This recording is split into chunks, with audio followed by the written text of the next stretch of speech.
জি ভাইয়া, দেখা আসসালামু যাচ্ছে। আলাইকুম। ওকে, আমি আপনাদেরকে গ্রুপে কিন্তু শেয়ার করে দিয়েছি আজকে যে যে যা পড়াবো এটার পিডিএফটা কিন্তু আমি গ্রুপে শেয়ার করে দিয়েছি, ঠিক আছে? সুতরাং গ্রুপে আপনারা পেয়ে গেছেন অলরেডি, আশা করি আজকে যা পড়ানো হবে আর কি। আপনাদের সাজেশন যেটা ছিল সাউন্ডের ফিজিক্সের সাজেশনের বাইরে কিন্তু কিছুই পড়াচ্ছি না আমরা। সাজেশনে কিন্তু এই প্রশ্নটা আছে, আপনারা দেখবেন। এই প্রশ্নটা 4 নম্বরের জন্য আসে। এটা লাস্ট অক্টোবর 16-তে আসছে এবং অক্টোবর 18-তে আসছে, এর আগেও আসছে। ওকে, এবং বড় প্রশ্নের সাথে সংজ্ঞা, যে কোনো একটা সংজ্ঞা এখানে লাগিয়ে দিতে পারে। তো ফার্স্ট আমরা একটু দেখি আসলে এই চ্যাপ্টারের এই টপিকের বেসিক বলতে আসলে কি বোঝাচ্ছে। প্রশ্ন হচ্ছে যে define the terms free and force vibration and damp vibration. তো ভাইব্রেশন মূলত 3 ধরনের আমরা দেখতে পাচ্ছি, 3 ধরনের ভাইব্রেশন এখানে দেখি ফেলি। যেমন একটা হচ্ছে আনড্যাম্পড ভাইব্রেশন, একটা হচ্ছে ড্যাম্প ভাইব্রেশন, একটা হচ্ছে ফোর্স ভাইব্রেশন। 3 ধরনের ভাইব্রেশন আমরা দেখতে পাচ্ছি। এই তিনটার সংজ্ঞা পরীক্ষা আসে। তো এই ভাইব্রেশনকে কিন্তু চাইলে আমরা কি বলতে পারি, অসিলেশন বলতে পারি। একই কথাই, ভাইব্রেশন যে কথা, অসিলেশন কি সেম কথাই। তাহলে বলতে পারি আনড্যাম্পড ভাইব্রেশন অথবা আনড্যাম্পড অসিলেশন, একই কথাই। তো আমরা প্রথমে একটু শিখি নিই যে আসলে ভাইব্রেশনটা সম্পর্কে একটু জেনে নিই। আমরা কিন্তু অলরেডি ভাইব্রেশন, অসিলেশন যাই বলি আমরা কিন্তু পড়ে আসছি। আমরা সবাই কিন্তু সিম্পল হারমোনিক পড়ে আসছি না, মনে আছে আপনাদের?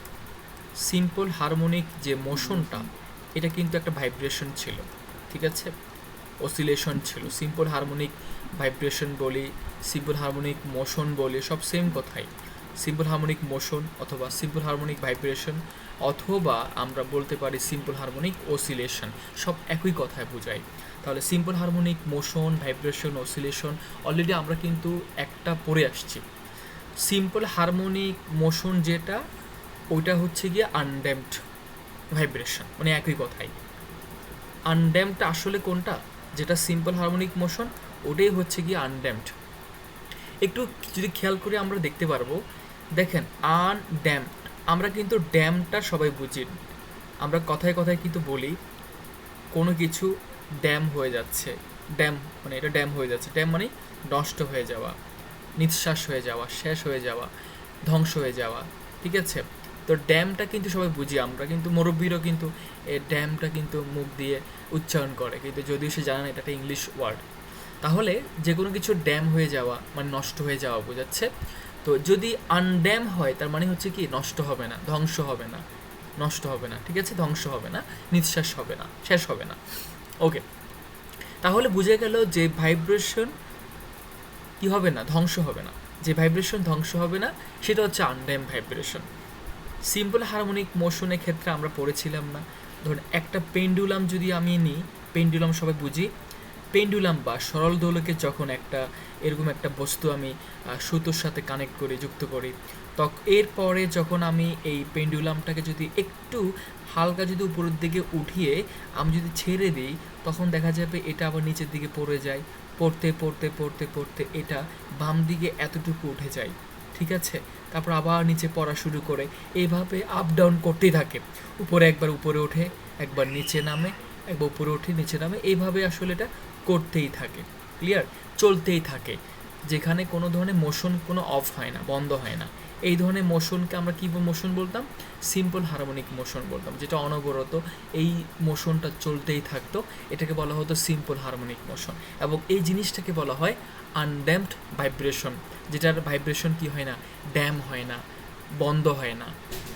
অর্থাৎ এটা কিন্তু প্র্যাকটিক্যালি কিন্তু দেখা যাবে না, প্র্যাকটিক্যালি কিন্তু অবশ্যই ড্যাম থাকবে, ধ্বংস হবে। এটাকে আমরা ইমেজিনারি বলতে পারি, হ্যাঁ? আমরা আদর্শে ধরে নিতে পারি, কনসিডার করতে পারি। যদি ভাইব্রেশনটা ধ্বংস না হয় সেটা হচ্ছে আনড্যাম্পড ভাইব্রেশন। তাহলে আমরা মোটামুটি মনে হয় বুঝে গেছি না, যে যদি একটি একটি মোশন, একটি বস্তু সারাক্ষণ শুধু অসিলেট হতেই থাকে, এক উপরের দিকে উঠবে আবার নামবে, উঠবে নামবে, এইভাবে চলতেই থাকে মোশনটা, তখন সেই মোশনকে আমরা কি মোশন বলি? সিম্পল হারমোনিক মোশন বলি। মনে আছে আপনাদের পড়াগুলা? একটু আওয়াজ দেন তাহলে আমরা একটু ক্লিয়ার হয়ে যায়, আপনারা শুনতে। আচ্ছা, এখন যদি ধরেন বাস্তবে আসলে কি হয়, বাস্তবে কি এমন কখনো হয়? বাস্তবে হচ্ছে এরকম, ধরেন সরল দোলক হিসেবে আমি একটা দোলনাকে নিলাম, একটা দোলনা, হ্যাঁ, তো দোলনার মধ্যে মনে করেন কেউ একজন বসে আছে, ওকে, তো তাকে যখন আমরা একবার যখন ডিসপ্লেসমেন্ট ঘটাই বা একটু হালকা টেনে যখন আমরা তাকে ছেড়ে দিব, তখন সেই দোলা শুরু করে, সে দুলতে দুলতে কী করে, উপরের দিকে উঠে যায়, সামনে গিয়ে আবার নিচে পড়ে যায়, কিন্তু একটা সময় গিয়ে দেখা যাচ্ছে এটা কিন্তু ধোলা বন্ধ করে দেয়, এই যে মোশনটা কিন্তু বন্ধ করে দেয়, ঠিক আছে? এটা সবাই বুঝি আমরা, একটু পর দেখা যাচ্ছে আপনার এটা আসলে বেশিক্ষণ উপরে উঠতে পারবে না, বেশি দূর উঠতে পারে না, এটা এখানে এসে চলে আসে, তারপর আবার এখানে চলে আসে, এটা এভাবে করে কি দোলনটা কমিয়ে দেয়। তাহলে এটা কখন? যখন ড্যাম ভাইব্রেশন। তো ড্যাম ভাইব্রেশন মানে কি? যে ভাইব্রেশনটা প্র্যাকটিক্যাল, যেটা আমরা নর্মালি দেখব, যখন দোলনায় দেখি আমরা কেউ একজন পিছন থেকে ধাক্কা দিল, তার মানে এই না সে সারা জীবন শুধু ধুলবে, তাই না? একটা সময় গিয়ে সে কী হবে, আবার স্থির হয়ে যাবে, আবার এই জায়গায় চলে আসবে। এই এতটুকু উঠানোর পরে, ছেড়ে দেওয়ার পরে সে কিন্তু সারাক্ষণ শুধু এতটুকু উঠতে পারবে না, হ্যাঁ, তো সে একসময় কি এই জায়গায় এসে থেমে যাবে। এটাকে বলা হয় ড্যাম ভাইব্রেশন, যেটা প্র্যাকটিক্যালি আসলে আমরা দেখতে পাই। ওকে, তাহলে আমরা মোটামুটি ড্যাম ভাইব্রেশন আর আনড্যামটা কোনোরকম আমরা কিছুটা আমরা বুঝতে পারছি, যে আসলে যে একটা দোলনায় যদি কাউকে বসিয়ে তাকে ধাক্কা দিলাম একবার, তারপর সে সারা জীবন সে মোশন সে দোলনায় দোল খাচ্ছে, তাহলে এটা হচ্ছে আনড্যাম ভাইব্রেশন। আর যদি সে একটা সময় গিয়ে থেমে যায়, তো সেটা হচ্ছে ড্যাম ভাইব্রেশন। এই যে থেমে যাওয়ার কারণ কি কেউ বলতে পারবেন? আমি একজন মানুষকে এতটুকু মানে সরিয়ে টেনে এনে ছেড়ে দিলাম, তো ছেড়ে দেওয়ার পরে সে কেন একটা সময় গিয়ে থেমে যায়? কারণ কি কেউ বলেন দেখি? গ্র্যাভিটির জন্য। গ্র্যাভিটি। আর আচ্ছা, গ্র্যাভিটি না, বিষয়টা এরকম না, আর কিছু আছে দেখেন তো, আর কোনো কিছু খুঁজে পাওয়া যায় কেন? বাতাসের বাধা। বাতাসের বাধা, রাইট, বাধার জন্য। কারণ যখন সে, হ্যাঁ, সে যেদিকে মুভ করে, সে দিকে নিচে মুভ করতেছে, অপোজিট দিক থেকে সে কিন্তু বাতাসে একটা বাধা পাচ্ছে। ইয়ার রেজিস্ট্যান্স বলি, কি বলি আমরা? ইয়ার ফ্রিকশন বলি। ইয়ার ফ্রিকশন, বাতাসেরও কিন্তু ফ্রিকশন আছে। আমরা যখন কি দোলন খাই, আমাদের অপোজিট দিক থেকে বাতাসের যে বাধাটা, এই বাধার জন্য আস্তে আস্তে করে আমাদের মোশনটা কমতে থাকে। হঠাৎ করে কমবে না, আস্তে আস্তে কমবে, ঠিক আছে? ধরেন প্রথমবারের পরিস্থিতি কী হবে, আমি ধরেন এই পজিশন থেকে ছেড়ে দিলাম, সে এ থেকে বিতে উঠে যাবে, ঠিক আছে? কিন্তু এরপর যখন সে নামবে, নামার পরে কিন্তু আবার এতে আসতে পারবে না, সে একটু কম উঠবে, এরপরে কি একটু কম উঠবে, মানে উঠার যে হাইটটা সেটা কমে যাবে, এবার একটু কম উঠবে, এই পাশ থেকেও সেম কম উঠবে, তারপর এবার দেখবেন আরও একটু কমে যাবে হাইট, এভাবে করতে করতে একসময় কি এই জায়গায় এসে থেমে যাবে। তার মানে মোশনটা আসলে কমতে কমতে একটা সময় এসে আর মোশন হবে না, স্থির হয়ে যাবে। এটাকে বলা হয় ড্যাম ভাইব্রেশন। তা আমরা এখন এগুলো কাকে বলে সংজ্ঞায়িত করব সুন্দর করে, পরীক্ষা আসে এটা। তাহলে পরীক্ষা কিন্তু আমাদেরকে বলে, যখন বলবে সংজ্ঞা লেখো, সংজ্ঞা তো লিখবো, সাথে কিন্তু একটা ইকুয়েশন আছে, ইকুয়েশনটা আমরা দিয়ে দেবো। তাহলে আনড্যাম ভাইব্রেশনটা দেখে কি বলছে, এখানে বলছে ফ্রি ভাইব্রেশন। দেখেন আনড্যাম যে কথা, ফ্রি একই কথা না? আনড্যাম, ড্যাম হবে না, দ্যাট মিনস এটা ফ্রি, মুক্ত। এই ভাইব্রেশনটা কি? মুক্ত ভাইব্রেশন। তাহলে ফ্রি ভাইব্রেশন যদি বলতো ডিফাইন ফ্রি ভাইব্রেশন, তাহলে আমরা আসলে আনড্যাম ভাইব্রেশন সংজ্ঞাটাই লিখব, একই কথায় বোঝাচ্ছে। তাহলে ফ্রি ভাইব্রেশন মিনস বুঝাচ্ছে দা ভাইব্রেশন, ওই ভাইব্রেশনটাই হয় যেখানে পেন্ডুলামটা, যে পেন্ডুলাম কথা বললো, পেন্ডুলামটা অসিলেট করবে। অসিলেট মানে কি? এক উপরের দিকে উঠা আবার নিচে নামা, উঠা নামা, এটাকে বলা হচ্ছে অসিলেট অথবা মোশন। অসিলেট যে কথা, মোশন করা কি একই কথা বোঝাচ্ছে। তাহলে আমরা বুঝতে পারলাম পেন্ডুলামটা অসিলেট করবে কিভাবে? কন্টিনিউয়াসলি, কোনো ব্রেক নাই, কোনো বাধা নাই, ধারাবাহিকভাবে লাগাতার সেটা মোশন করতেই থাকবে, অসিলেট করতেই থাকবে উইথ সেম টাইম পিরিয়ড, সমান টাইম পিরিয়ডে। সেম টাইম পিরিয়ড মানে কি মিন করে বলেন তো? যেই জায়গা থেকে তাকে আমি ছেড়ে দিব সে কিন্তু একই জায়গায় বারবার ফিরে আসবে। বোঝা যাচ্ছে? তাহলে আমি এতটুকু এ পয়েন্ট পর্যন্ত তাকে ডিসপ্লেসমেন্ট ঘটালাম বা বিস্তার ঘটালাম, তারপর ছেড়ে দিলে সে এ থেকে গিয়ে বিতে উঠবে, আবারও বি থেকে এতে আসবে, আবারও এ থেকে বিতে যাবে। তার মানে হচ্ছে এই যে আমার এখানে অ্যাম্প্লিটিউডটা, এটা কিন্তু সবসময় কী থাকবে? কনস্ট্যান্ট থাকবে, চেঞ্জ হবে না। হাইট, কারণ এখানে তো কোনো বাধা নাই, কোনো বাধা কাজ করতেছে না। আনড্যামের ক্ষেত্রে কোনো, সে ফ্রি, সে কোনো বাধা পাবে না। তাহলে সে সারা জীবন কি এ থেকে বি, বি থেকে এ থেকে বি, এভাবে সে দুলতেই থাকবে। দ্যাট মিনস সে একই সময়ে তার যে নির্দিষ্ট জায়গাটা এ পয়েন্টে সে আসতে পারবে, একই সময় সাইকেল সম্পন্ন করবে। ক্লিয়ার? যেটা আমরা দেখেছিলাম সিম্পল হারমোনিক মোশনের ক্ষেত্রে। তাহলে এই জন্য এখানে বলা হচ্ছে যে ফ্রি ভাইব্রেশন বা আনড্যাম্প ভাইব্রেশনের ক্ষেত্রে বলতে পারি যে এটা সেম টাইম পিরিয়ড থাকবে, ঠিক আছে? সো এটা কন্টিনিউয়াসলি অসিলেট করবে with same time period and amplitude. মানে অ্যাম্প্লিটিউড কী থাকবে? সেম থাকবে, অ্যাম্প্লিটিউডটা কোনো ধরনের চেঞ্জ আসবে না। মোর এভার আরও বলা যায় এভাবে করে, there is no loss of energy, এখানে কোনো এনার্জি লস হবে না বাই ফ্রিকশন অফ আদারওয়াইজ। এখানে কোনো এয়ার ফ্রিকশন নাই, কোনো ধরনের বাধা নাই, যার কারণে এখানে কোনো কী হবে না? এনার্জি লস হবে না। তাহলে এখানে মূলত আমাদেরকে বলতে হবে সেম কথাই, যে এটা হচ্ছে গিয়ে free vibration means the vibration where pendulum oscillate continuously, যেখানে লাগাতার সে অসিলেট করতেই থাকবে উইথ সেম টাইম পিরিয়ড, একই সময়ের মধ্যে সে একই জায়গায় বারবার সে দুলতেই থাকবে উইথ সেম অ্যাম্প্লিটিউড, একই অ্যাম্প্লিটিউড থাকবে। সবাই কি আনড্যাম্প ভাইব্রেশনটা বুঝতে পেরেছেন? কাইন্ডলি একটু বলেন দেখি।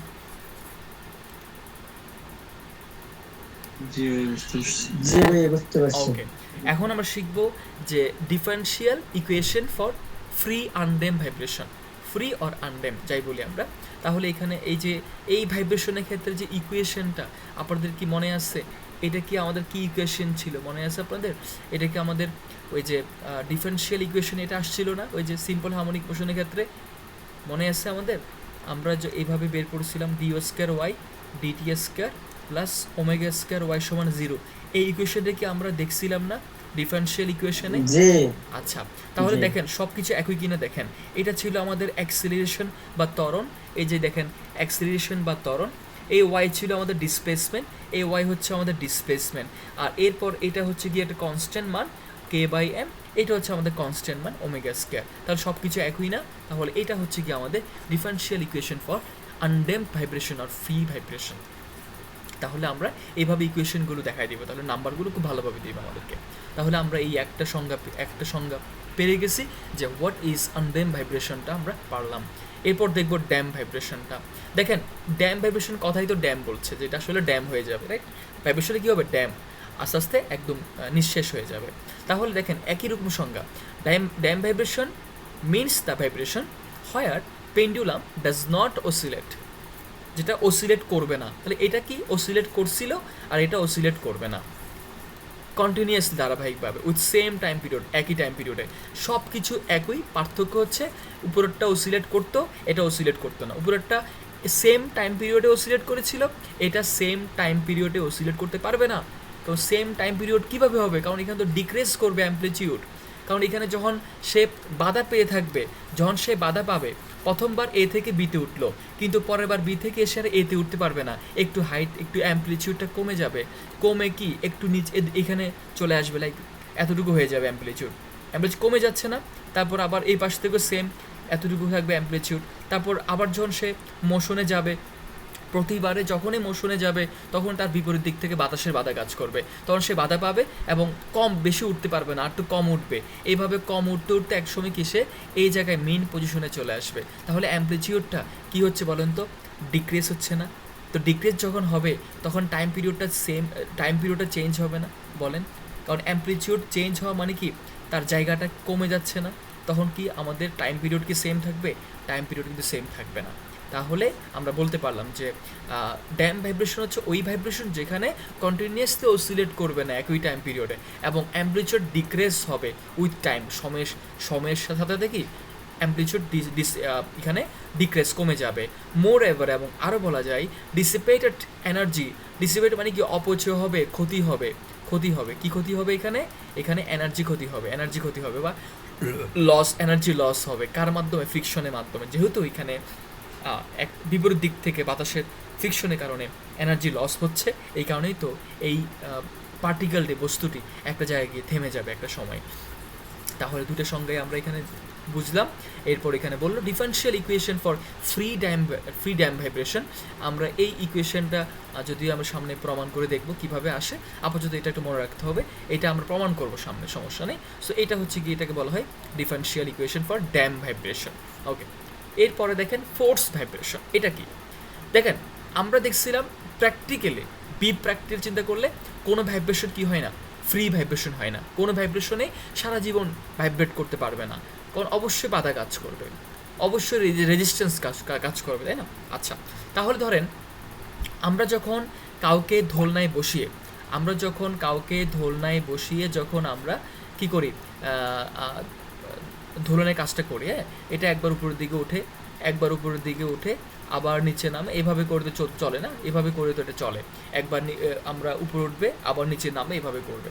এখন ধরেন একবার যখন পিছন থেকে ধাক্কা দেওয়ার পরে সে যখন মোশনে যায়, হ্যাঁ, আমরা কিন্তু কি করি, পিছন থেকে কিন্তু একজন দাঁড়ায় থাকে, সে কি করে, সে বারবার ধাক্কা দিচ্ছে, দেওয়ার কারণেই কিন্তু যে ব্যক্তি বসে আছে দোলনায়, সে দোল খেতেই থাকে, মোশনে চলতেই থাকে, তাই না? বাট যদি এই ব্যক্তিটি যদি পিছন থেকে ধাক্কা না দিত বারবার, একটু সময় পর যদি সে একটা ফোর্স অ্যাপ্লাই না করতো এই ব্যক্তির উপরে, তাহলে কিন্তু সেটা কি ড্যাম হয়ে যেত না? এটা কি সিম্পলভাবে আমরা বুঝতে পারি না, বলেন তো?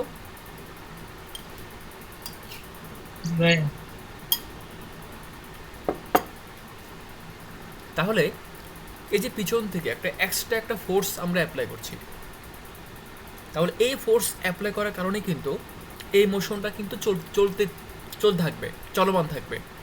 যতক্ষণ আমি পিছন থেকে একটা ফোর্স অ্যাপ্লাই করব আমার অবজেক্টের উপরে, ততক্ষণ পর্যন্ত এটা কি মোশনে থাকবে। তাহলে খেয়াল করেন, ফোর্স ভাইব্রেশন মানে যে ভাইব্রেশনটা ফোর্সের মাধ্যমে কন্টিনিউয়াস রাখা হয়, খুবই simple. Force vibration means the vibration, ওই ভাইব্রেশনটি হয় আর যেখানে pendulum does not oscillate continuously. তার মানে হচ্ছে পেন্ডুলাম কিন্তু কন্টিনিউয়াসলি অসিলেট করবে না, ড্যাম হয়ে যাবে। এ ড্যাম না হওয়ার জন্য হয় যখন আমরা এক্সটার্নাল পিরিয়ডিক ফোর্স, এই যে এক্সটার্নাল মানে কি, বাহির থেকে যখন কোনো ফোর্স অ্যাপ্লাই করা হয়, পিরিয়ডিক মানে কি মিন করতেছে, অর্থাৎ একটা সময় পরপর, একটু সময় পরপর, লাইক যখনই মনে হবে অসিলেট করা বন্ধ করে দিচ্ছে বা একটা দোলনাটা মানে ধরা বন্ধ করে দিবে, তখন আরেকটা ফোর্স অ্যাপ্লাই করলাম, ঠিক আছে? তাহলে কিছুক্ষণ পরপর বা একটু সময় পরপর যদি ফোর্স অ্যাপ্লাই করা হয়, তাকে বলা হয় পিরিয়ডিক ফোর্স, মানে কিছুক্ষণ পরপর একটা ফোর্স অ্যাপ্লাই করা হচ্ছে। তো যদি আমরা বাহির থেকে একটা ফোর্স অ্যাপ্লাই করি, ইজ অ্যাপ্লাইড কন্টিনিউয়াসলি, ধারাবাহিকভাবে অ্যাপ্লাই করতে থাকি, দেন তাহলে পেন্ডুলাম অসিলেট করবে continuously with time, that is called force vibration. দেখেন এই যে সংজ্ঞাগুলো এত সহজ করে লেখা আছে, এটা না বোঝার কোনো কারণ নাই।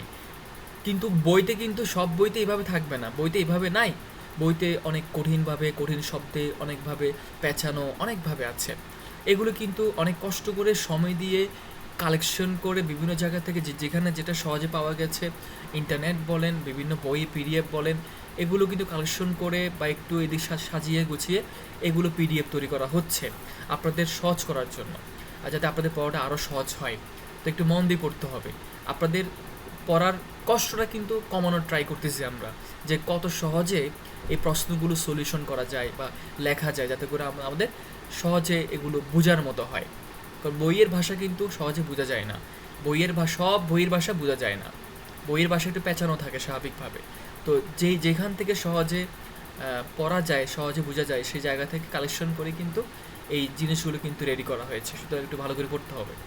তাহলে ফোর্স ভাইব্রেশনের ক্ষেত্রে যদি আমরা দেখি, তাহলে তারও কিন্তু কি আছে, একটা ইকুয়েশন আছে। এটা কোথায় চলে গেল, যাই হোক আপনারা পিডিএফে দেখবেন, এখানে একটা ইকুয়েশন আছে। হ্যাঁ, আমি একটু দেখি এটা কি উঠে গেছে কিনা। হ্যাঁ, আছে।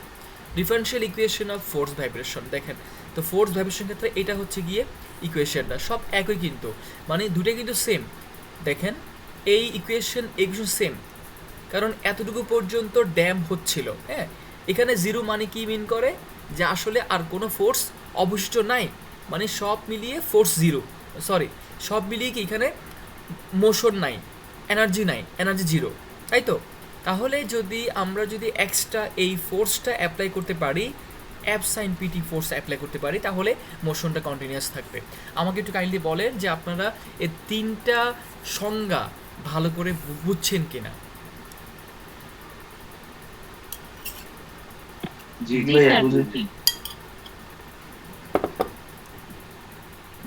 আরেকবার একটু সামারি করে দিলে সহজে হয়ে যাবে। জি অবশ্যই। তাহলে আমরা বুঝলাম ভাইব্রেশন বা মোশন অথবা অসিলেশন তিন ধরনের আছে, আনড্যাম, ড্যাম অ্যান্ড ফোর্স অসিলেশন। আনড্যাম হচ্ছে ওইটাই যে সারাক্ষণ শুধু মুভ করতে থাকবে, ঠিক আছে, মুভ করতে থাকবে, কোনো ধরনের বাধা নাই, ফ্রি, সে ফ্রি, মুক্ত। ড্যাম কোনটা, যেটা বাধা কাজ করবে, লাইক প্র্যাকটিক্যাল ঘটে আর কি, যে এটা সারাক্ষণ দুলবে না। একবার যখন আমরা ফোর্স অ্যাপ্লাই করব তখন এটা কি এরপরে এতটুকু উঠবে, তারপর পরের বার এতটুকু উঠবে, এরপর এটা কমে যাবে, এভাবে কমতে কমতে একসময় কি এটা মোশনটা কমে যাবে, আগে জায়গায় চলে আসবে।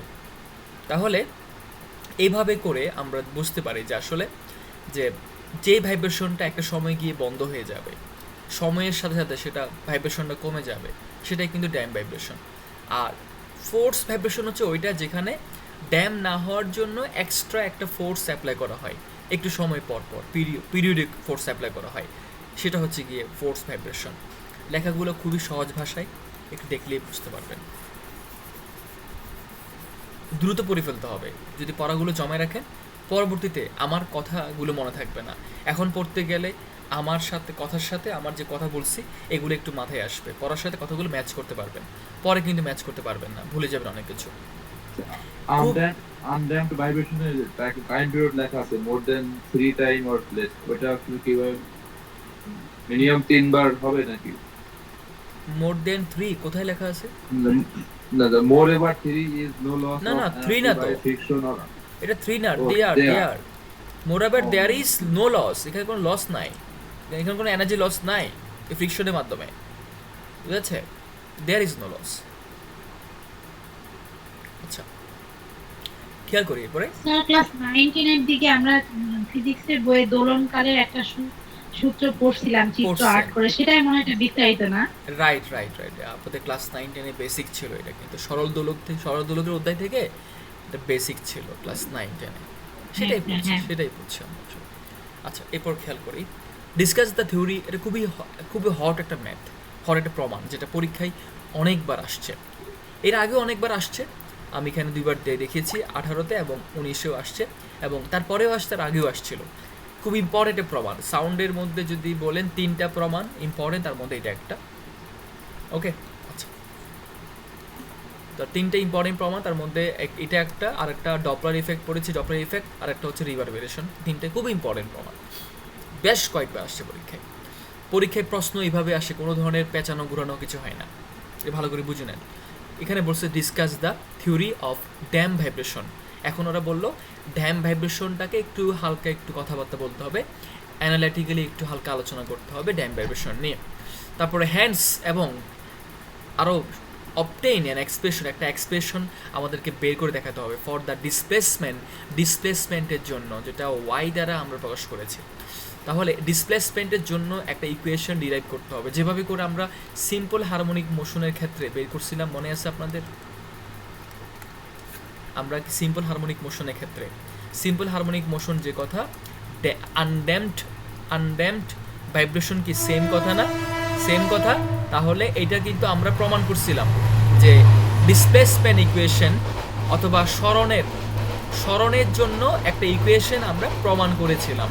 এখানে এ ছিল কি অ্যামপ্লিটিউড, টি ছিল কি টাইম ছিল, এনি টাইম, এটা ছিল অ্যাঙ্গুলার ফ্রিকোয়েন্সি। তাহলে এই যে আমরা কিন্তু already undamp or simple harmonic motion পড়েছি, তার জন্য ডিসপ্লেসমেন্ট ইকুয়েশন বের করছি। এখন এটা হচ্ছে গিয়ে ড্যাম ভাইব্রেশনের জন্য ডিসপ্লেসমেন্ট ইকুয়েশনটা দেখাতে হবে ড্যাম হারমোনিক মোশনের জন্য। ওকে, তাহলে কীভাবে প্রমাণটা এখানে যেভাবে করে পিডিএফে আছে আপনারা এইভাবেই লিখবেন, একেবারে এইভাবে লিখবেন, কোনো কিছু বাড়ানোর দরকার নাই। হ্যাঁ, কিছু দুই একটা লাইন হয়তো আপনি কম লিখতে পারেন যেগুলো ইংলিশে লেখা আছে। ইকুয়েশনগুলো মাস্ট লিখতে হবে, মাথায় রাখবেন। ইম্পর্টেন্ট হচ্ছে ইকুয়েশনগুলোর যদি আপনি সব দিতে পারেন, আপনি যদি এইসব কথাবার্তাগুলো কম লেখেন তাও কিন্তু আপনি হয়তো 2 থেকে 3 নাম্বার কাটবে, কিন্তু ইকুয়েশনগুলো মাস্ট। ইকুয়েশনের নোটগুলো থাকবে পাশে যে কেন আসছে ইকুয়েশনটা। ওকে, কিন্তু এক্সট্রা কথাগুলো কেন দেওয়া হয়েছে বোঝার জন্য, তারপর না বুঝে গেলে তো সমস্যা, কোত্থেকে আসলে ইকুয়েশনটা বুঝতে হবে না। আর এখানে এই কথাগুলো বলতে হবে কেন, কারণ ওরা প্রশ্ন বলে দিয়েছে যে discuss the theory of dam vibration, এই কারণে অবশ্যই এই কথাগুলো লিখতে হবে। তাহলে এখানে কি বললো, the theory of dam vibration, যে কথাগুলো আমরা একটু আগে বলছিলাম, ওই সেম যে কথাগুলো বলছিলাম সেই কথাগুলো এখানে কিন্তু আমরা আবারও বলবো, কারণ আমরা তো ওইটা আলাদা প্রশ্ন ছিল। তো এই প্রশ্নের ভিতরেও কি ড্যাম ভাইব্রেশন নিয়ে কিছু কথাবার্তা চলবে, এই সেম কথাই একটু ঘুরিয়ে বলা। দেখেন, কনসিডার এ বডি, আমরা একটা বডি কনসিডার করলাম যার মাস হচ্ছে এম, ধরলাম একটা সরল দোলকে আমি একটা বডি কনসিডার করলাম, এটা একটা বডি, ঠিক আছে। এই বডির মাস কত, ওর মাস হচ্ছে এম, ওর মাসকে আমরা এম দ্বারা প্রকাশ করলাম, ভর আর কি, এই বডির ভর হচ্ছে এম। এক্সিকিউটিং ভাইব্রেশন, তার মানে এটার মধ্যে আমরা কি করলাম, ভাইব্রেশনটা এক্সিকিউট করলাম, অথবা এটাকে আমরা যখন এতটুকু টেনে যখন ছেড়ে দিব তাহলে এখানে কি একটা মোশন তৈরি হবে না, তাহলে এই বডির মধ্যে একটা কি মোশনটা এক্সিকিউট হলো বা ভাইব্রেশনটা এক্সিকিউট হলো। ওকে, কোথায়, ইন রেজিস্টিভ মিডিয়াম মানে কি মিন করতেছে, যেখানে আমরা ইয়ার ফিকশন কাউন্ট করব, মানে ইয়ার থাকবে স্বাভাবিকভাবে, এখানে যে ওই ইয়ার আছে না, বাতাসের বাধা আছে না, এটাকে রেজিস্টিভ মিডিয়াম মানে এখানে এয়ার মিডিয়াম কথা বলছে, যে আমরা এটাকে যেখানে সরল দোলকটা মানে থাকবে ওখানকার যে জায়গাটা, প্লেসটা, স্পেসটা, ওইটাই মিন করছে আর কি। তো তাহলে যখন আমরা ভাইব্রেশনটা এক্সিকিউট করব কোনো একটা মাধ্যমে, দ্য ভাইব্রেশন আর ড্যাম, ভাইব্রেশনটা কী হয়ে যাবে, ড্যাম হয়ে যাবে। ওকে, ভাইব্রেশন কী হয়ে যাবে, ড্যাম হতে থাকবে। কী কারণে, কী কারণে, টু দ্য রেজিস্ট্যান্স বা বাধার কারণে। এখানে বাধাটা কি, বাধাটা হচ্ছে কি ইয়ার, বাতাসের বাধা। অফার কার মাধ্যমে হচ্ছে বাধাটা, বাই দ্য মিডিয়াম, ওই যে মিডিয়াম মানে কি, এখানে কি মিডিয়াম, এটা হচ্ছে ইয়ার মিডিয়াম, এটা উল্লেখ করে নেই আর, কারণ এখানে তো এটা আমরা তো নির্দিষ্ট করে বলছি না ইয়ার, আমি এটা পানির মধ্যে করতে পারতাম না, এই জিনিসটা কি পানির মধ্যে করতে পারতাম না, তো পানির মধ্যেও করতে পারতাম, তখন পানির বাধা, তখন কিসের বাধা, পানির বাধা হতে পারতো। তাহলে এটা মিডিয়ামটা যে কোনো একটা মিডিয়াম, যে কোনো মাধ্যমে, পানির ভিতরেও আমি সিম্পল হারমোনিক মোশন ঘটাতে পারি, আমি চাইলে নর্মালি স্পেসের মধ্যে করতে পারি। ওকে, তাহলে এটা বুঝতে পারলাম যে ভাইব্রেশনটা হচ্ছে ওইটাই যেটা ড্যাম হবে, কি কারণে, রেজিস্ট্যান্স বাধার কারণে, অফার্ড বাই দ্য মিডিয়াম, যে মাধ্যমে ঘটাবো সেই মাধ্যমের বাধার কারণে এইটা ড্যাম হতে থাকবে। সিম্পল কথাবার্তা, সিন্স যেহেতু the resistive force are proportional to the velocity of the body. দেখেন এখানে একটা জিনিস হচ্ছে এটাই, যে যখন ধরেন আমি একটা বস্তুকে, এটা ছিল এই জায়গায় ছিল, লাইক এটা ও পয়েন্টে স্থির অবস্থায় ছিল, ও থেকে আমি এ পর্যন্ত টেনে নিয়ে আসার পরে ছেড়ে দিলাম, তো ও থেকে এতে আনলাম, ঠিক আছে। এতে আনার পর ছেড়ে দেওয়ার পরে এখানে কিন্তু কয়েকটা ফোর্স পাওয়া যাবে। দেখেন আমরা শিখেছিলাম একটা ফোর্স ছিল যেটা হচ্ছে এফ সমানুপাতিক ওয়াই, আপনাদের মনে আছে এটা, ওই যে আমরা সিম্পল হারমোনিক মোশনে পড়ছি না, যে রিস্টোরিং ফোর্স, আমরা যখন ডিসপ্লেসমেন্ট ঘটাই সেখানে একটা ফোর্স ক্রিয়েট হয় যার নাম কি, রিস্টোরিং ফোর্স। সবাই মনে আছে এটা? আচ্ছা, রিস্টোরিং ফোর্সে কী ছিল, আমি ডিসপ্লেসমেন্ট ঘটাচ্ছি একদিকে, ঠিক আছে, কিন্তু আমার এটার ফোর্সটা কাজ করে কোন দিকে, অপোজিট দিকে, মনে আছে? এখানে কি আমরা মাইনাস লিখেছিলাম। আচ্ছা, তাহলে যখন আমরা মানে এই চিহ্ন সিম্বলটা তুলে ফেলি, সমান করি, তো এটা কনস্ট্যান্ট চলে আসে, এটা। তাহলে এই জিনিসটা কিন্তু আমরা আগে পড়েছি, তার মানে হচ্ছে যখন কোথাও অসিলেশন তৈরি হবে সেখানে রিস্টোরিং ফোর্স থাকবে। তাহলে প্রথমে আমরা একটু দেখে ফেলি রিস্টোরিং ফোর্সের কথাটা। দেখেন এখানে বলে দিছে, the vibrating body is constantly acted আপন বাই এ রিস্টোরিং ফোর্স। তার মানে এই বডির মধ্যে সবসময় একটা কি, রিস্টোরিং ফোর্স কন্টিনিউয়াসলি ঘটবে, হুস যার ম্যাগনিটিউড, যার মানটা হবে প্রপোর্শনাল সমান, যার মান হবে প্রপোর্শনাল সমান কার, ডিসপ্লেসমেন্টের। এই যে এই কথাটা বললো আর কি, যার মানটা ডিসপ্লেসমেন্টের সমানুপাতিক হবে। তাহলে সরাসরি বলে দিয়েছে রিঅ্যাস্টোরিং ফোর্স এফ সমান মাইনাস কে ওয়াই। তাহলে এই অংশটা আমরা বুঝতে পারলাম যে 2 নং সমীকরণ কোত্থেকে আসছে সেটা বুঝতে পারলাম। যখন কোনো একটা পার্টিকেল, কোনো একটা বস্তু যখন মোশনে চলে যাবে সেখানে অবশ্যই রিঅ্যাস্টোরিং ফোর্স থাকবে। এখানে আরও একটা ফোর্স কাজ করে, কোন ফোর্সটা সেটা দেখেন। তাহলে ড্যাম্পিংয়ের ক্ষেত্রে, এটা ড্যাম্পিংয়ের ক্ষেত্রে, যেমন ড্যাম হওয়ার ক্ষেত্রে আর কি। আচ্ছা, ধরেন আমি এই বস্তুটাকে ও থেকে এ পয়েন্টে আনলাম, ও থেকে এ পয়েন্টে আনার পর যখন ছেড়ে দিব তো সে কিন্তু এদিকে পড়ে যাবে না। দেখেন সে যখন এদিকে পড়ে যাচ্ছে, নিচের দিকে পড়ে যাচ্ছে, তার অপোজিট দিক থেকে কি একটা বাধা কাজ করতেছে না? বলেন, কিসের বাধা? বাতাসের বাধা কাজ করতেছে না? তাহলে এ থেকে যখন সে বিতে আসবে, আসার পর যখন বি থেকে যখন আবার নিচে পড়ে যাবে, এই মুহূর্তে দেখেন তো যখন সে বি থেকে নিচে পড়বে আবারও সেমভাবে তার অপোজিট দিক থেকে একটা বাধা কাজ করবে না? ইয়ারের বাধা, ইয়ার ফ্রিকশনের বাধা। তার মানে হচ্ছে এই বস্তুটা যেদিকে মুভ করবে তার বিপরীত দিক থেকে একটা অবশ্যই কি ইয়ার ফ্রিকশন, একটা বাতাসের বাধা কাজ করবেই। সবাই কি এটা আমরা ক্লিয়ার, কনফার্ম? তার মানে বস্তুটা যে ভেলোসিটি নিয়ে মুভ করতেছে সেই ব্যাগ বা সেই ভেলোসিটি এর অপোজিট ডিরেকশনে একটা বাধা কাজ করে, একটা রেজিস্টিভ ফোর্স কাজ করে। কি ফোর্স কাজ করে? রেজিস্টিভ ফোর্স কাজ করে, বাধা কাজ করে। তাহলে এখন দেখেন কথাটা, সিন্স যেহেতু the resistive force are proportional, অর্থাৎ এটা এভাবে লেখা হয় রেজিস্টিভ ফোর্স প্রপোর্শনাল ভি, এভাবে লেখা হয়। তো এইভাবে মানে এই লাইনটা লেখার আগে এই লাইনটা আছে যে এফ সমানুপাতিক হচ্ছে গিয়ে ভি। ভি মানে কি? ভেলোসিটি, অর্থাৎ বস্তু যে ব্যাগ নিয়ে মুভ করতেছে, ওকে, তার বিপরীত দিকে কিন্তু কি কাজ করে? দেখেন ফোর্স কাজ করে। ফোর্স কি ফোর্স? রেজিস্টিভ ফোর্স, বাতাসের কারণে যে ফোর্সটা, সেই ফোর্সটা, অর্থাৎ এটাকে আমরা এভাবে বলতে পারি, এটাকে রেজিস্টিভ ফোর্স বলতে পারি এফ আর দিয়ে, অথবা বলতে পারি ড্যাম্পিং ফোর্স। কি ফোর্স? ড্যাম্পিং, যে ফোর্সটা ড্যাম্প করে দিচ্ছে আমার এই মোশনটাকে, ড্যাম্পিং ফোর্স।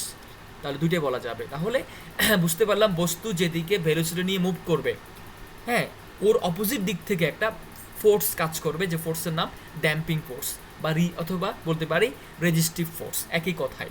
আর এটা কিন্তু সমানুপাতিক, অর্থাৎ যত বেশি ভেলোসিটি নিয়ে এসে সামনের দিকে যাবে, আগাবে, তত বেশি কিন্তু রেজিস্টিভ ফোর্স বিপরীত দিক থেকে কাজ করবে। ক্লিয়ার? যেমন ধরেন আমরা যখন বাইকে যখন উঠি, রাইট, যখন বাইকে উঠি, যখন বাইকটা খুব স্পিডে চলে, আপনি বাতাসের বাধাটা খুব বেশি পান না? বলেন তো দেখি, অনেক জোরে বাতাসটা গায়ে আঘাত করে না? আবার যখন স্লোলি চলে তখন কিন্তু বাতাসের বাধাটা কম পান। দ্যাট মিনস যত বেশি ভেলোসিটি তত বেশি বিপরীত দিক থেকে ফোর্স কাজ করে। তাহলে এই জন্য বলা হচ্ছে সমানুপাতিক। আর মাইনাস কেন? যেহেতু একটা আরেকটার অপোজিট থেকে থাকে। তাহলে বুঝতে পারলাম সিন্স যেহেতু দ্য রেজিস্টিভ ফোর্স, এটাকে আমরা বলতে পারি ড্যাম্পিং ফোর্স। একই কথাই, যেহেতু ড্যাম্পিং ফোর্সটা আর প্রপোর্শনাল সমানুপাতিক টু দ্য ভেলোসিটি, তাহলে এই ফোর্সটা সমানুপাতিক ভেলোসিটি অফ দ্য বডির ভেলোসিটি, অ্যান্ড অ্যাক্ট এবং কাজ করে in the direction to its মুভমেন্টের দিকে, যে মানে ভেলোসিটি কি মুভমেন্টের দিকে কাজ করে। তো এখানে যেহেতু এটা অপোজিট দিকে ফোর্স থাকে তাই এখানে মাইনাস থাকে আর কি। তাহলে যদি আমরা দেখি যে এই যে চিহ্নটা, হ্যাঁ, যদি এটা এই লাইনটা কোত্থেকে আসলে একটু দেখি আমরা, যদি আমরা এইভাবে লিখি যে এফ সমানুপাতিক মাইনাস বি, এটা আমরা বুঝতে পারলাম। যখন আমরা সিম্বলটা তুলে ফেলি তখন একটা ধ্রুবক চলে আসে না? ধ্রুবকটা হচ্ছে গামা। ধ্রুবকটা কি? এই যে গামাটা ধ্রুবক, এটা হচ্ছে ইয়ার ফ্রিকশন, মানে ইয়ার ফ্রিকশনের যে ভিসকোসিটি, আমার যে ইয়ার বা বাতাসের যে বাধাটা, তার কোফিশিয়ান্ট, তার দক্ষতা কতটুকু সেটা। আচ্ছা, আমরা কি ভেলোসিটিকে এভাবে লিখতে পারি না ডিওয়াই বাই ডিটি? কারণ এখানে বাতাসের পরিবর্তন, ব্যাগের পরিবর্তন ঘটতে পারে। তাহলে কি আমরা বলতে পারি না ডিওয়াই ডিটি? এটা কি আমরা জানি না যে সময়ের সাপেক্ষে দূরত্বের পরিবর্তন মানে কি ব্যাগ? তাহলে কি সেম জিনিসটা কি এখানে চলে আসছে না?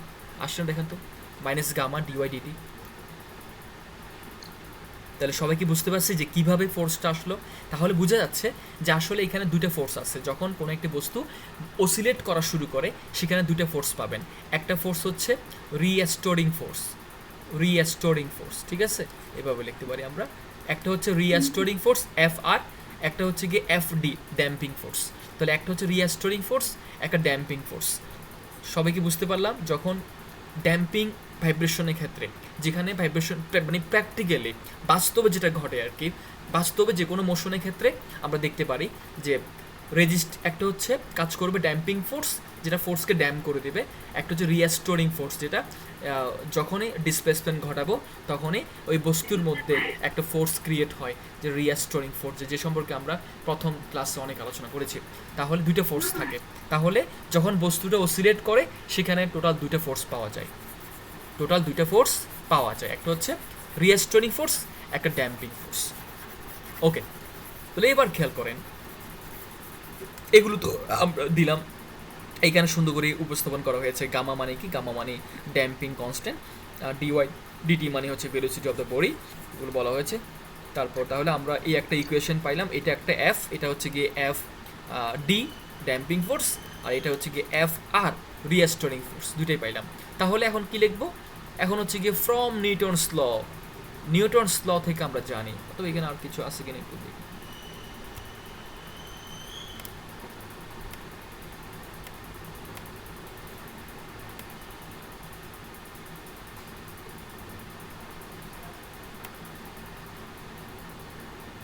আচ্ছা, এখানে একটা অংশ বাকি আছে, দেখেন, the net force acting on the body. তাহলে যেহেতু আমরা বুঝতে পারলাম যে বডির মধ্যে টোটাল দুইটা ফোর্স কাজ করে, তাহলে টোটাল ফোর্স কতটুকু কাজ করে? টোটাল এই বডির যখনই কোনোটি পার্টিকেল অসিলেট করা শুরু করলো, সেখানে টোটাল কত ফোর্স কাজ করে? তাহলে the net force acting on the body is, তাহলে এফ মানে টোটাল এফ বের করবো, দুটো যোগ করতে হবে না? তাহলে এটা কী করে দিলাম? যোগ করে দিলাম। এখানে যোগ করে দেওয়া হলো, মাইনাস গামা ডিওডিডি যোগ করে দেওয়া হলো। ক্লিয়ার? এটা আমরা সব বুঝতে পারলাম। তাহলে টোটাল এই ফোর্সটা আসলে বডির মধ্যে কাজ করতেছে। আচ্ছা, ফ্রম নিউটনস ল থেকে আমরা জানি এফ সমান কি? M a. তাহলে আমরা এ সমান কি আমরা লিখতে পারি না d square y d t square লিখতে পারি আমরা, যে আমরা জানি কিন্তু এ সমান হচ্ছে d square y and d t square, এটা আমরা জানি। আচ্ছা, লিখলাম ফ্রম ইকুয়েশন 3 and 4, আমরা ইকুয়েশন যেটা লিখলাম এখানে, এটা ইকুয়েশন 3, এটা কি 4, এই দুটো ইকুয়েশনকে যদি আমরা কাজ করি তাহলে কি আমরা লিখতে পারি না যে পরেরটা, যেহেতু আমরা জানি এফ সমান হচ্ছে এম এ। ক্লিয়ার? তাহলে এরপরে এই যে 3 নম্বর সমীকরণ যদি আমরা এফের জায়গায় যদি মানটা বসে দেন এম এ, আর এটা এখানে সেমভাবে বসলো, তাহলে কি 3 নং সমীকরণে কি আমরা এফের মানটা বসাতে পারি না এম এ? সবাই বুঝছেন এটা? বসালে কি দাঁড়াচ্ছে দেখেন, লেফটে কি আছে? এটা হচ্ছে এম এ, আর রাইটে কোনটা? এটা। ফ্রম ইকুয়েশন 3 and 4, 3 নং সমীকরণে 4 নংয়ের মানটা বসাই দিলাম। সবাই বুঝছেন এটা? ইকুয়েশনগুলো একটু বুঝতে হবে, আর কিছু না এখানে। একটু আমাকে একটু কনফার্ম করেন বুঝছেন কিনা। ভাইয়া আরেকবার একটু বলেন। বুঝতে পারছি স্যার। দেখেন, নিউটনস ল থেকে আমরা জানি এফ সমান এম এ, তাহলে এ এর মান কত? এটা বসা দিলাম। ঠিক আছে? তারপরে আমরা এই যে এফ এর মানটা পেয়েছি, এফ এর মানটা কত? এটা শুধুমাত্র এখানে বসা দিব। 3 নং সমীকরণ 4 নংয়ের মানটা বসা দিব, এফ সমান m d square y d t square, f এর জায়গায় মানটা বসা দিব। এই জন্য কি বলা হয়েছে এখানে? ফ্রম ইকুয়েশন 3 and 4, 3 এবং 4 নং থেকে আমরা পাচ্ছি এটা। এই 3 নংয়ে কি করলাম? এফ এর মানটা বসা দিলাম। এখন বুঝছেন? জি। আচ্ছা, এরপর দেখেন এই জিনিসগুলো এখানে মাইনাসে ছিল, বাম পাশে আনলে এটা প্লাস হয়ে যাবে, তাই না? আচ্ছা, এই যে ইকুয়েশনটা বের হলো, এটাকে বলা হয় this is the equation of motion for damp vibration. এটা হচ্ছে গিয়ে ড্যাম ভাইব্রেশনের ইকুয়েশন অফ মোশন, যেটা একটু আগে আমরা যখন ওই যে সংজ্ঞাগুলো পড়তেছিলাম তখন এখানে ইকুয়েশন লিখছিলাম, মনে আছে? এই ইকুয়েশনটা কোত্থেকে আসতেছে? এটা কিন্তু এই ইকুয়েশন থেকে আসবে, এখনও আসেনি, বাট এখান থেকে আসবে আর কি। তাহলে আমরা বুঝতে পারলাম এটা হচ্ছে গিয়ে সেই ইকুয়েশনটা আর কি। This is the equation of motion of dam vibration. ঠিক আছে? আচ্ছা, তো নাও ডিভাইডিং বাই এম, যেহেতু এখানে এম আছে, একটা কনস্ট্যান্ট আছে, এই এমটাকে আমরা এখান থেকে ক্যান্সেল করার জন্য উভয় পাশে এম দ্বারা ভাগ করতেছি। ভাগ করলে এখানে এমটা চলে যাবে, এখানে একটা এই জায়গায় একটা এক্সট্রা এম আসবে, এখানে একটা এম আসবে, যেটা এম দ্বারা উভয় পক্ষে ভাগ করা হচ্ছে। করার পরে এখন দেখেন, সিন্স দ্য ন্যাচারাল ফ্রিকোয়েন্সি, এই যে ইকুয়েশনটা আসলো, এই ইকুয়েশনটা কিন্তু আমাদের ওই ইকুয়েশনের মতোই।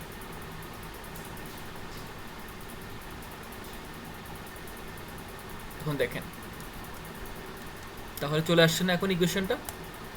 চলে আসছে। তাহলে এই ইকুয়েশনটা আমরা কিন্তু অলরেডি বের করি, কীভাবে বের করতে হলো শিখে ফেললাম।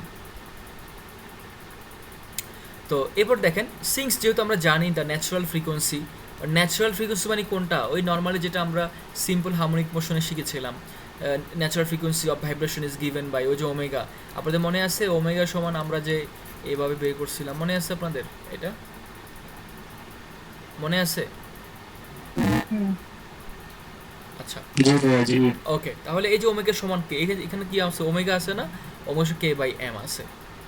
তা আমরা চাইলে এখানে যদি উভয় পক্ষে যদি আমরা স্কোয়ার করি, যদি উভয়কে স্কোয়ার করি, তাহলে কি আমরা এই লাইনটা পাবো না? ওমেগা স্কোয়ার সমান কে বাই এম পাবো। এখান থেকে রোড স্কোয়ার করলে এরা স্কোয়ার করলাম, তাহলে আমরা রোড চলে যাবে আর আমরা কে বাই এম পেয়ে গেলাম। তাহলে এই যে কে বাই এম, এখানে কে বাই এম আছে, তাহলে এই জায়গায় কাকে বসাই দিব? ওমেগা স্কোয়ার বসাই দিব, ব্যাস। তাহলে এই জায়গায় আমরা কাকে বসাবো? আমরা বসাবো ওমেগা স্কোয়ার বসাই দিব। আর এই যে ওয়াই বাই এম যেটা কনস্ট্যান্টগুলোকে, গামা বাই এম যদি কনস্ট্যান্ট, এগুলা এই গামা বাই এমকে আমরা আমাদের সুবিধার্থে 2b ধরে নিলাম একটা ইকুয়েশনের সাথে সিমিলারিটি করার জন্য। গামা বাই এমকে আমরা কি ধরলাম? সমান 2b, লেট 2b। তাহলে এই 2b এবং এই ওমেগা স্কোয়ার এই 5 নং সমীকরণে বসাই দিব। তাহলে ইকুয়েশন 5 বিকমস, ইকুয়েশন 5টা কি হয়ে যাচ্ছে? তার ওখানে আমরা একবার গামা বাই এম এর জায়গায় আমরা কাকে বসাবো? 2b কে বসাবো, আর তারপর কে বাই এম এর জায়গায় ওমেগা স্কোয়ার বসাবো। সবাই এতটুকু বুঝছেন কিনা কাইন্ডলি একটু বলেন। জাস্ট আমরা এই ওমেগার মানটা বসাই দিলাম, 2bর মানটা 5 নং সমীকরণে বসাই দিয়ে এই ইকুয়েশনটা পেলাম। এটাকে নর্মালি বলা হয়, এটা হচ্ছে general differential equation. General differential equation লেখার দরকার নাই, আমি বললাম আর কি। জেনারেল ডিফারেনশিয়াল ইকুয়েশন যেটা সিমিলার হচ্ছে ইকুয়েশন অফ এটার সাথে কি, এটা কি একদম সিমিলার ইকুয়েশন, এটাকে বলা হয় জেনারেল ডিফারেনশিয়াল ইকুয়েশন। আচ্ছা, তো জেনারেল ডিফারেনশিয়াল ইকুয়েশনে কেন আনলাম? কারণ জেনারেল ডিফারেনশিয়াল ইকুয়েশনের একটা সলিউশন ইকুয়েশন আছে। এই কারণে দেখেন, এতটুকু আনার পরে আমরা এখন দেখছি যে the solution of the equation, অর্থাৎ এই যে ইকুয়েশনটা, এটার একটা সলিউশন ইকুয়েশন আছে। এই সলিউশন ইকুয়েশনটা হচ্ছে এটা, ওয়াই সমান এ ই আলফা টি, ওয়াই সমান এ ই আলফা টি।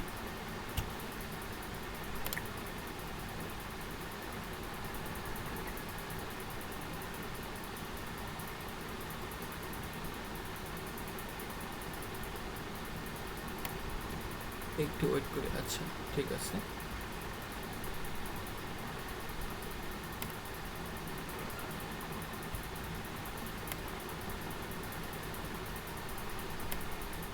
খেয়াল করেন, তাহলে এই যে 6 নং ইকুয়েশনটা, এই 6 নং ইকুয়েশনের সলিউশন ইকুয়েশন হচ্ছে এটা, ওয়াই সমান এ ই আলফা টি।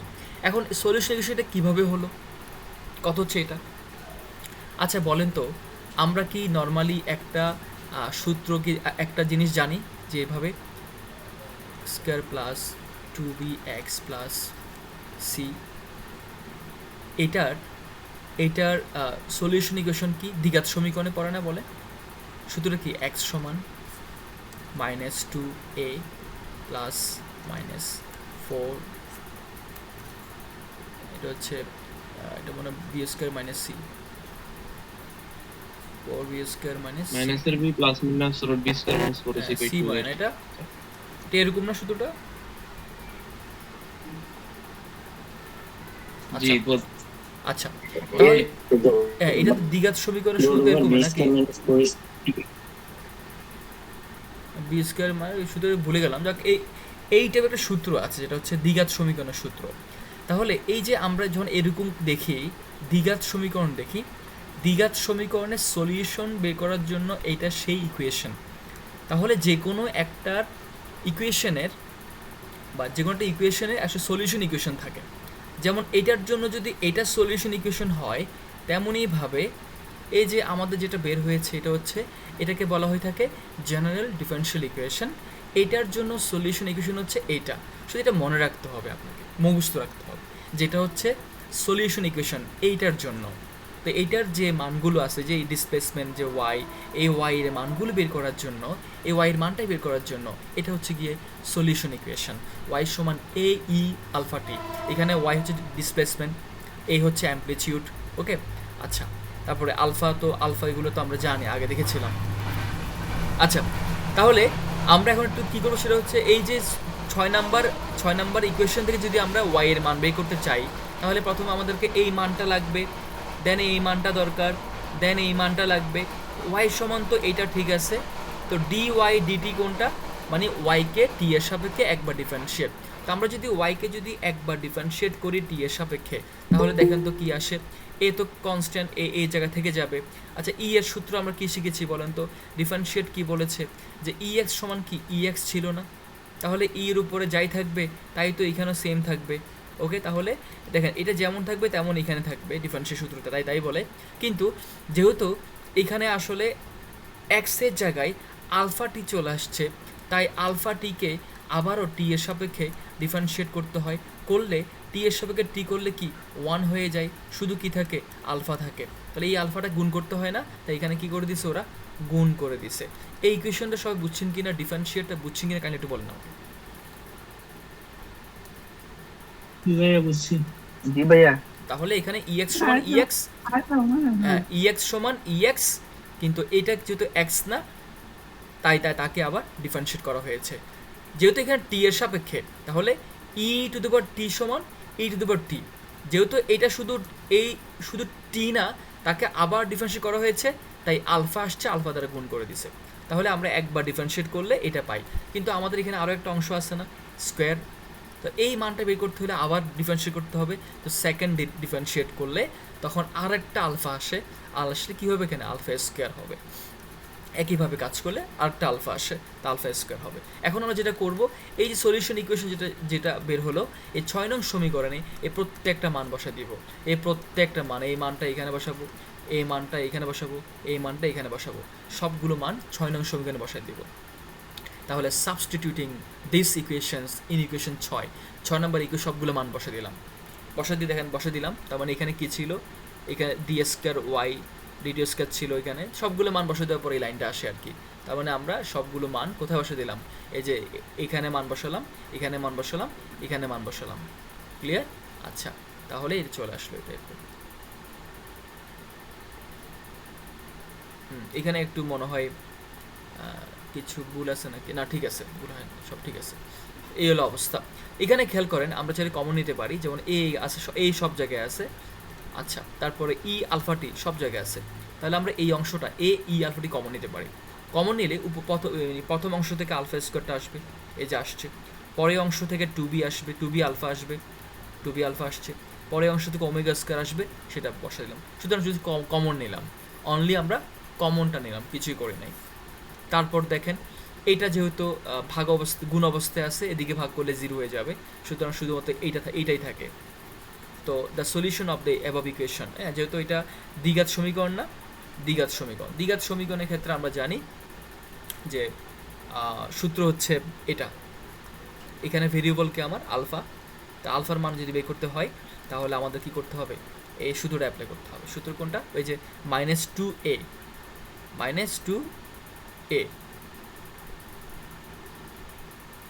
আচ্ছা এটা কি -2a না 2b, আমি ভুল লিখছি, 2b হবে আমার এটা, সূত্রটা হচ্ছে x is equal to -b মনে হয় এটা,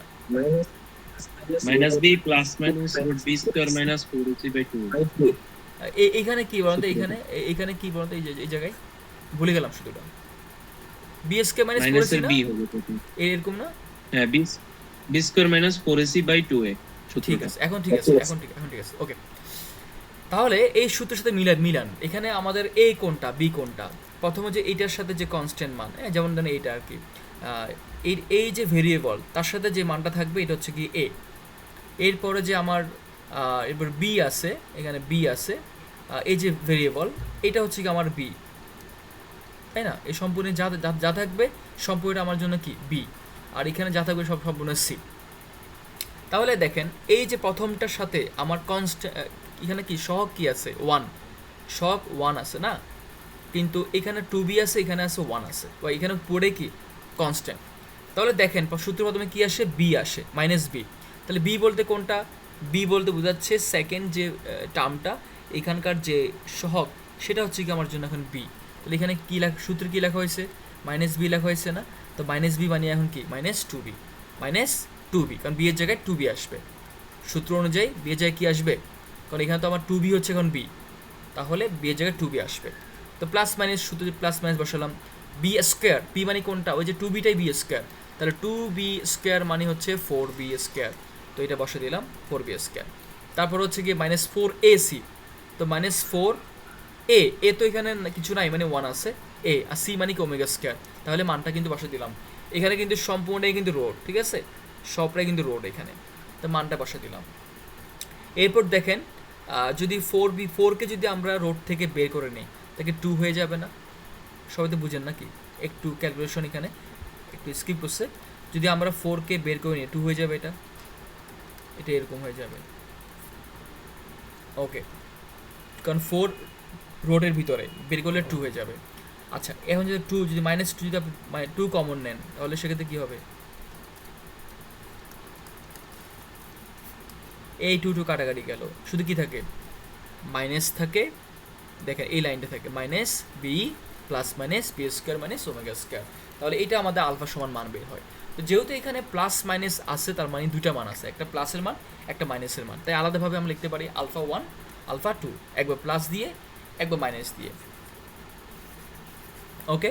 আচ্ছা তো আমরা মূলত এই মানগুলো কেন বের করছি, আলফা কেন মানগুলো বের করছি, কারণ এই মানগুলো আমরা আসলে বসাবো, এই মানগুলো আমরা বসাবো যেখানে আলফার মান বের করার জন্য, লাইক এই যে সলিউশন ইকুয়েশন, এই যে আলফা মানটা, এই মানটা আমাদের দরকার ছিল, এই মানটা বের করার জন্য আমরা এই কাজগুলো করলাম। এখন আমরা এই যে ওয়াই সমান এই ইকুয়েশনটা, এই ওয়াই সলিউশন ইকুয়েশনের ভিতরে আমরা এখন আলফার মানগুলো বসাবো।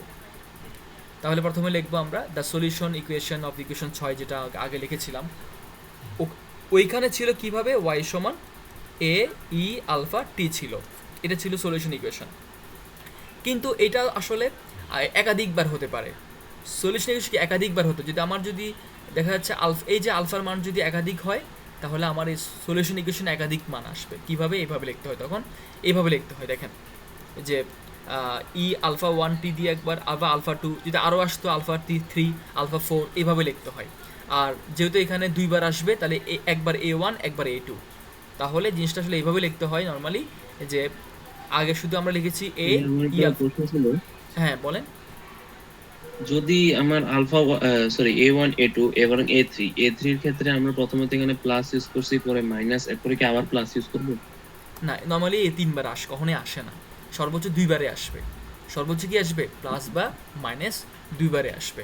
তো নর্মালি এটা নর্মালি ধরে রাখা হয় যে একাধিকবার আসতে পারে, একবারও হতে পারে, যদি একবার হতো তাই যদি শুধু আলফার মান একটা হতো তাহলে এখানে শুধু আমরা কি করতাম, এ ই আলফা টি শুধু আলফার মানটা এনে এখানে বসিয়ে দিতাম, যেহেতু আলফার মান 2টা তাই এখানে লিখতে হবে একবার A1 ই আলফা 1 টি প্লাস আরেকবার E2 ই আলফা 2, আলফার মান 2টা হলে 2টা অংশ আনতে হবে এখানে, তাহলে আলফার মান যে 2টার কারণে 2টা অংশ আনতে হবে, এটাই হচ্ছে সলিউশন ইকুয়েশনের ধর্মই, যে আলফা মান যে 2টা অংশ আমাদেরকে আলাদাভাবে আনতে হবে, একসাথে এক জায়গায় বসানো যাবে না, বা আলাদাভাবে মান বের করা যাবে না।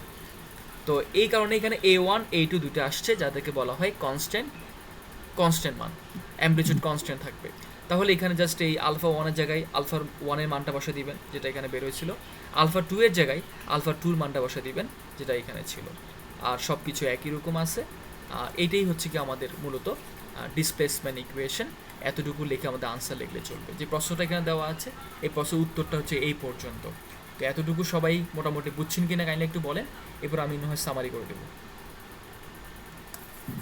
জি আর একটু ইয়েটা ওই যে সূত্রর জায়গাটা আরেকবার করে দিলে ভালো হয়। সূত্রের জায়গার দ্বিঘাত সমীকরণ, জি স্যার, ওই সূত্রটা একটু বুঝিয়ে দিলে, ওইটা একটু মানে ঝামেলা। আচ্ছা সমস্যা নেই, এটা একটু মিলে নিলে হবে না।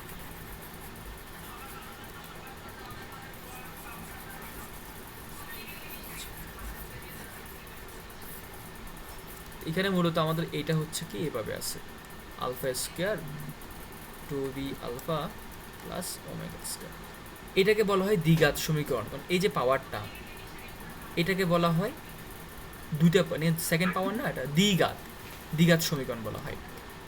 এটাকে আমার ভেরিয়েবল, তাই না, দুই জায়গায় আছে, এইটা আমার ভেরিয়েবল যার মান বের করতে হবে। প্রথমটার সাথে যে কনস্ট্যান্ট বা কিছু নাই, এখানে কিছু নাই মানে 1 তো অবশ্যই আছে, যাই থাকবে সহগ, এই সহগকে কি ধরা হয়, এ ধরা হয়, ঠিক আছে।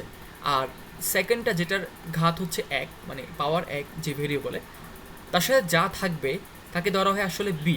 এখানে টু বি আছে, মিলে যাচ্ছে বিদায় মনে হচ্ছে কনফিউশন, কিন্তু এখানে যদি থাকতো টু, টু মানে বি, মানে এই আলফা যেখানে পাওয়ার একটা, সেখানে তার সাথে যাই থাকবে তাই কিন্তু বি।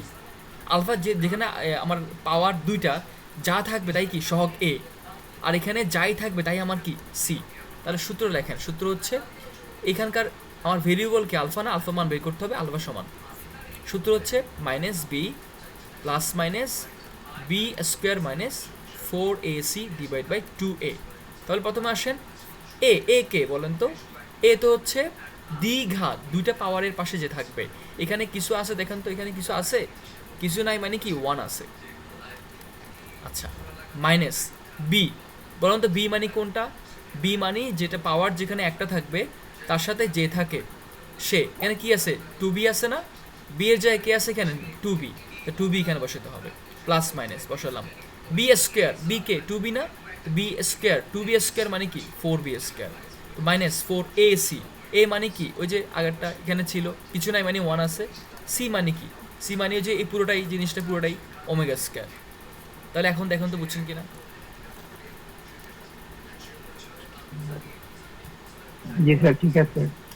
আচ্ছা, আপনারা আমার সবাইকে প্রমাণটা বুঝছেন?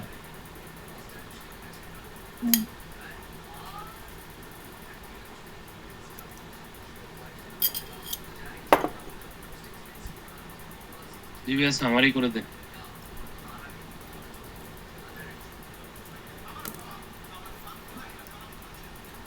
তো সবাই একটু দেখেন।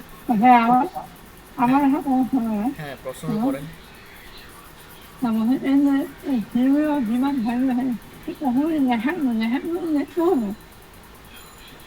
এই যে যে লেখাগুলো এখানে আছে, এই ইংলিশ লেখাগুলো লিখতে হবে কি না? আচ্ছা, এইখানে প্রথম দিকে লেখাগুলো লিখতে হবে। কেন লিখতে হবে আমি বলি, কারণ প্রশ্ন বলছে লেখার জন্য। দেখেন, প্রশ্ন বলছে ডিসকাস করো the theory of dam vibration, বুঝতে যাচ্ছে? এই জন্যই একটু কথাবার্তাগুলো লিখতে হবে। এখানে কথাগুলো কিন্তু সহজ, মানে আমরা যে কথাগুলো বলতেছি সেগুলাই। তো এখানে মোদ্দা কথা হচ্ছে কোনো একটা কোনো একটা বস্তুর উপরে আমরা একটা ভাইব্রেশন তৈরি করলাম, ওকে? ও থেকে এ পয়েন্টে নিয়ে ছেড়ে দেব। যখনই আমরা ও থেকে এ পয়েন্টে এনে ও থেকে এ পয়েন্টে আনা মানে কি একটা বিস্তার তৈরি করা, রাইট? মানে বিস্তারটা কত? বিস্তারটাও কিন্তু এ। আচ্ছা, এখানে এ না বলি বি বলি, কনফিউশন তৈরি হবে। ও থেকে বিতে এনে ছেড়ে দিলাম, দ্যাট মিনস কতটুকু অ্যাম্প্লিটিউড, কতটুকু বিস্তার ঘটালাম? এ বিস্তার ঘটালাম। বিতে এনে ছেড়ে দেওয়ার পরে কিন্তু অসিলেট শুরু হয়, নিচে পড়ে যায় বস্তুটা, তাই না? এরপর এটা কি এই উঠানামা করতেই থাকে। আচ্ছা, তো এইখানে যেহেতু ড্যাম ভাইব্রেশন ড্যাম হয়ে যাবে, তাই না? এখানে দুইটা ফোর্স কাজ করে। প্রথমত আমি যেহেতু ডিসপ্লেসমেন্ট ঘটাইছি, মানে বিস্তার ঘটাইছি, এই কারণে এখানে একটা ফোর্স কাজ করবে, তার নাম হচ্ছে রিঅ্যাস্টোরিং ফোর্স, যেটা সমান মাইনাস কে ওয়াই, আমরা আগে দেখেছি। তারপরে হচ্ছে যেহেতু এখানে ড্যাম হবে, দেখেন সিম্পল হারমোনিক মোশনের ক্ষেত্রে ড্যাম হয়নি, ড্যাম না হওয়ার কারণে ড্যাম্পিং ফোর্সটা আগে আমরা আসে নাই। সবাই কি ব্যাপারটা মনে আছে? আগে কিন্তু ড্যাম্পিং ফোর্স নিয়ে কোনো কথা হয় নাই, কারণ সেখানে সেটা ফ্রি, সে কখনোই কি অসিলেট করা বন্ধ করবে না। দ্যাট মিনস কোনো ধরনের অপোজিট কোনো ফোর্স বা রেজিস্টিভ কোনো ফোর্স ছিল না। এখন এটা ড্যাম্পিং ফোর্স, এটা নষ্ট হবে। দ্যাট মিনস যখনই সে নিচে পড়ে যাবে, যেদিকে সে ভেলোসিটি নিয়ে সামনের দিকে মুভ করবে, সে যেদিকেই মুভ করবে ভেলোসিটি নিয়ে, তার অপোজিট দিকে একটা কি আছে, একটা রেজিস্টিভ ফোর্স বা ড্যাম্পিং ফোর্স কাজ করবে, যার মান আমরা এখানে দেখেছি যে minus gamma D Y by dt. ডিওডিটি মানে আসলে কি ভি আর কি, ভি মানে গামা বি। তাহলে টোটাল ফোর্স তাহলে কি? তাহলে f r plus f d, এটা হলো total force. Clear? Okay, fine, total force. তাহলে আপনার কাজ কি? এই এফ এর মান বসানো। এফ সমান কি এম এ, এফ আর এর মান বসানো। এফ আর সমান minus K Y, F D এর মান বসানো। এফ ডি মানে minus gamma D Y by DT. বুঝে গেল? এই যে এ সমান কি বলেন? এ সমান d square y DT square. K ওয়াইকে এই পাশে নিয়ে আসেন, প্লাস হয়ে যাবে। এটাকে এই পাশে নিয়ে আসেন, এটাও প্লাস হবে, সমান 0। তাহলে কি এই ইকুয়েশনটা কি চলে আসছে না বলেন তো? আরও শর্টকাট করে চলে আসলাম না বলেন তো? এতটুকু কি চলে আসছে না? সবাই কি এতটুকু বুঝছেন যে দুইটা ফোর্স, টোটাল ফোর্স থেকে কিন্তু ইকুয়েশনটা চলে আসে? ক্লিয়ার? ওকে, যত আপনি পড়বেন তত আরো আপনি আরও কি এটাকে ছোট করে ফেলতে পারবেন, আরও একটু সামারি করে ফেলতে পারবেন।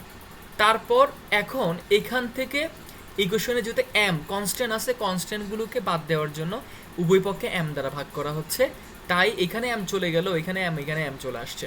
আসার পরে আমরা এখানে যেটা করলাম, এই কনস্ট্যান্টগুলোকে ধরে নিব বিভিন্ন মান, k by m, gamma by m, মানে ডিফারেন্সিয়েট ভ্যালুগুলো ছাড়া আর কি।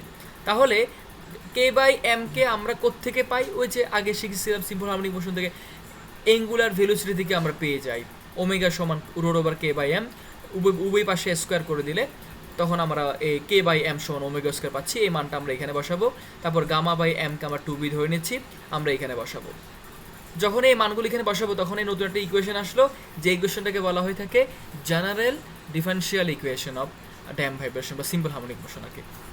আর তাহলে দেখেন, খেয়াল করেন, এই যে ইকুয়েশন যেটা নতুন করে আসলো, এটার সলিউশন ইকুয়েশনটা কিন্তু হচ্ছে গিয়ে এটা ওয়াই সমান এ ই এ আলফা টি। আপনাদের কিন্তু এইটা কিন্তু একটু মনে রাখতে হবে, এই আলফা টি হচ্ছে সলিউশন ইকুয়েশন। এখন এই যে আলফা মানটা দরকার না, এই ওয়াই এর মান যদি বের করতে হয়, আমাদের উদ্দেশ্য কি ওয়াই এর মান বের করা, ডিসপ্লেসমেন্ট ইকুয়েশন বের করা, এটা বের করা। তো এটা বের করতে গেলে আমাদের কিন্তু আলফার মানটা দরকার। এই আলফার মানটা বের করার জন্য প্রথমে আমরা আগে এই মানটা বের করব, এই মানটা বের করব, এই মানটা বের করব। কোত্থেকে বের করব? এটাকে যদি আমরা ডিফারেন্সিয়েট করতে থাকি একবার দুইবার করি, যে মানগুলো পাবো সেই মানগুলো 6 নঙ্গে বসাবেন, বসানোর পরে সেখান থেকে আলফার মান বের হবে। যেহেতু আলফার মান দুইটা বাইর হয়েছে, তাই দুইবার মানটা আপনাকে বসাইতে হবে। সামারি সবাইকে বুঝছেন? স্যার জি ভাইয়া। এফ এর জায়গাটা আরেকটু বোঝাই দিন স্যার, ওই যে F equal to K minus K by Y. বুঝছি, এটা মনে হয় আপনি ক্লাস করেন আগে। দেখেন আমি এইভাবে পড়াইছিলাম। পড়ছি স্যার, ওইটা প্র্যাকটিসে নাই তো এই জন্য হ্যাঁ, আমার মাথায় spring- চলে গেছে। আপনি যদি স্প্রিং এর ক্ষেত্রে আমরা পড়ছিলাম। নোটবুকে হাতটা যত জলদি দিবেন তত আমার জন্য ভালো হবে। আচ্ছা ঠিক আছে, দেখেন দেন আমরা কিন্তু আপনাদেরকে পড়াশোনা বন্ধ না রাখার জন্য সবগুলো কিন্তু পিডিএফ পাঠিয়ে দিয়েছি।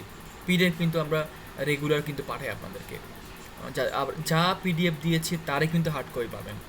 আচ্ছা দেখেন, এটা কিন্তু স্থির অবস্থায় আছে, এখানে স্থির অবস্থায় আছে, এভাবে একটা স্প্রিংয়ের সাথে একটা বস্তু ঝুলে আছে। এরপর আমরা কি করলাম, স্প্রিংটাকে টেনে লম্বা করে ফেললাম, টেনে লম্বা করে কতটুকু বিস্তার ঘটালাম, এতটুকু বিস্তার ঘটালাম, যেটা আমরা এ বলি। তাহলে এরপর কিন্তু দেখা যাচ্ছে আমার হাতে কিন্তু এখনও আটকানো আছে, কি আটকানো আছে, ওই বস্তুটা এখনও হাতে আটকানো আছে মনে করেন। কিন্তু আমি যখন হাত থেকে যখন ছেড়ে দিব তখন কি বস্তুটি এখানে থাকে বলেন, নাকি উপরের দিকে চলে যায় বলেন? উপরের দিকে যাবে। তাহলে দেখেন আমি ডিসপ্লেসমেন্ট ঘটাচ্ছি নিচের দিকে, আমি বিস্তারটা নিচে ঘটালাম, ওয়াই নিচে ঘটালাম, কিন্তু যখনই হাত থেকে ছেড়ে দিই এই বস্তুটা উপরের দিকে চলে যায়। কেন চলে যায়? কারণ যখনই আমি স্প্রিংয়ের মধ্যে বিস্তার ঘটাই তখন এর মধ্যে একটা রিস্টোরিং ফোর্স তৈরি হয়, প্রত্যয়নী বল তৈরি হয়, যেটা তাকে তার আগের অবস্থার দিকে মুভ করায়। তাহলে দেখেন তো এই ফোর্সের ডিরেকশন আর ওয়াই ডিরেকশন কি একই না, ভিন্ন না, আলাদা না? জি স্যার, জি আলাদা। এই জন্য এখানে কি আসছে, মাইনাস। আর এইখানে কেন আসলো এখানে এই সিম্বলটা? কারণ হচ্ছে আপনি যত বেশি এটাকে লম্বা করবেন, স্প্রিং যত বেশি লম্বা করবেন তত দ্রুত ব্যাগে পিছন দিকে ছুটবে না, পিছন দিকে মুভ করবে না। তার মানে কি সমানুপাতিক না?